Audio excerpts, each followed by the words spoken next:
Alright, so if you're new to CapCut PC or you've used it a little but still feel confused, you're in the right place. CapCut is a free video editing software, and it's one of the easiest tools out there for creating YouTube videos, TikToks, Shorts, and pretty much any type of social media content. Even though it's beginner-friendly, it still has a lot of powerful features built in, including effects, transitions, text animations, subtitles, green screen tools, and even AI features. In this video, I'm going to walk you through CapCut PC step by step, starting from the basics and slowly moving into more advanced features. So even if you've never edited a video before, you'll be able to follow along. Make sure you watch until the end, because I'll also share some simple tips that can instantly make your edits look more professional. Let's jump right in. First things first, we need to get CapCut installed on your computer. Just open up your browser and head over to CapCut.com. Once you're there, click on the download button and let it finish downloading. When the installer is ready, open it up and follow the instructions on the screen. You might need to allow a few permissions, which is totally normal. Once everything's installed, go ahead and open CapCut. It'll quickly check your system, and after that, you'll see the home page and an option to start a new project. Click on New Project, and this is where all the editing magic happens. Now that CapCut is open, let me quickly show you around so you don't feel lost. On the left side, this panel is where all your media and tools live.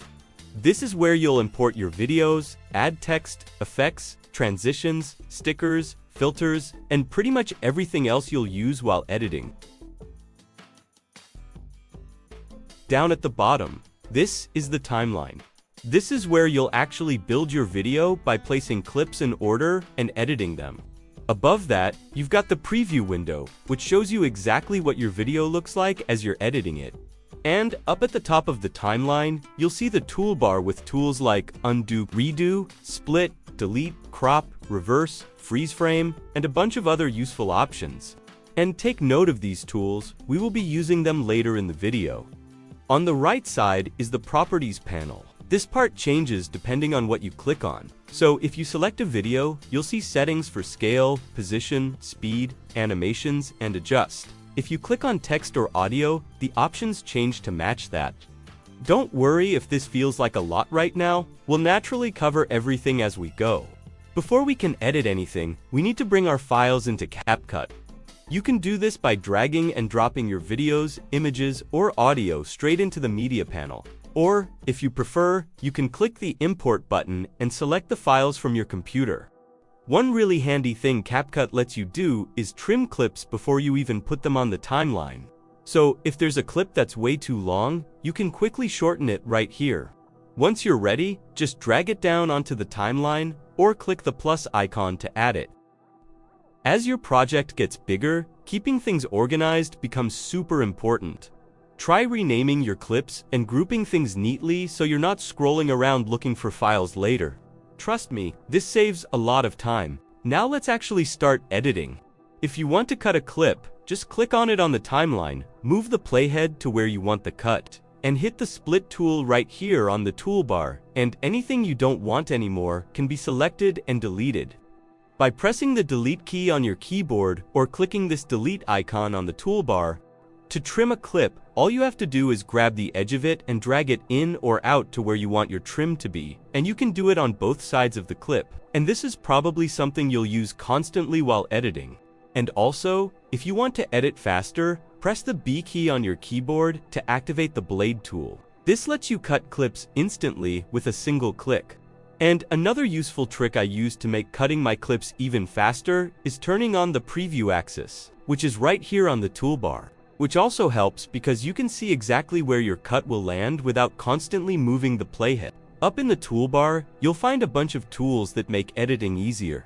There are options to undo and redo changes, select clips, delete parts of clips, add markers, reverse footage, freeze frames, mirror clips, rotate videos, and crop them. On the right side of the toolbar, you'll see features like snapping, magnet mode, voiceover recording, and timeline zoom. And I am going to show you what the snapping tool in the magnet is used for. For the snapping tool, when it's turned on and you are moving a clip, it automatically snaps to the end of the closes clip, which makes it a lot easier to align clips on the timeline. And for the magnet tool, it only applies to the main timeline. And when it's turned on, your clips on can't be separated. Once you get used to these tools, your editing speed will improve a lot. In the preview window, you can zoom in if you need a closer look, or go full screen to review your edit properly. You can also change the aspect ratio depending on where your video is going. For example, vertical videos for TikTok and Shorts use 9:16, while regular YouTube videos usually stay at 16:9. On the timeline, your main footage sits on the main track, which is usually your talking clip or primary video. Any clips placed above it will appear on top, and these are often used for B-roll images or effects. Each track also has options to lock it, mute it, or hide it, which is here on the left side of the timeline, and can be really helpful when things start getting busy. You can resize and move clips either by dragging them directly in the preview window or by using the settings on the right. Dragging is faster, but the settings panel is great if you want everything perfectly aligned. Learning how to use both of them will be helpful and will make your editing faster. Now let's move to how you can add transitions to your clips. Transitions help smooth out cuts between clips. To add transitions to your clips, first come to the Media and Effects panel. Look for the Transitions tab and tap on it. CapCut has a lot of transitions, both free and paid, that you can use when editing your videos. You can also hover your cursor on the transition to view them before adding them to your edits.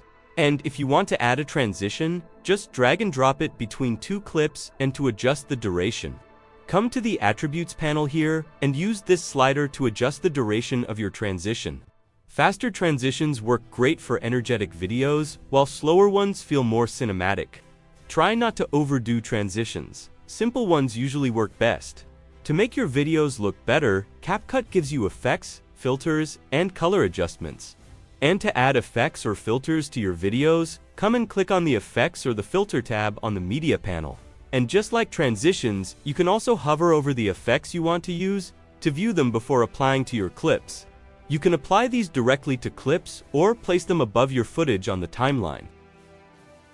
And if you want to adjust the colors of your clips, first select the clip, then come and click on the Adjust tab right here. And from here, you can adjust the saturation of your clip, brightness, contrast, and other colors that you want to adjust. But you can also use the adjustment layer.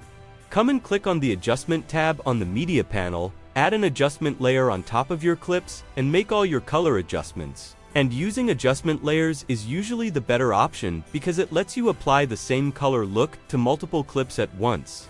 Just remember, less is more. Effects should enhance your video, not distract from it. Subtle color correction and light effects usually look more professional than heavy filters. Let's move to how to edit audio in CapCut. And good audio is just as important as good visuals. So let's talk about sound. You can add music or sound effects by importing your own files, using CapCut's built-in audio library, or even extracting audio from a video clip. Once audio is on the timeline, you can trim it, split it, and move it around just like video. In the Properties panel, you can control the volume using the volume slider, add fade-ins and fade-outs, reduce background noise, and enhance voice recordings. CapCut also lets you record voiceovers directly inside the editor. Just click the microphone icon on the toolbar, choose your mic, click on Record, and start talking. A new audio track will appear automatically. A good rule of thumb is to keep background music quiet enough that your voice is always clear and easy to understand. Up next, let me show you how to add text when editing.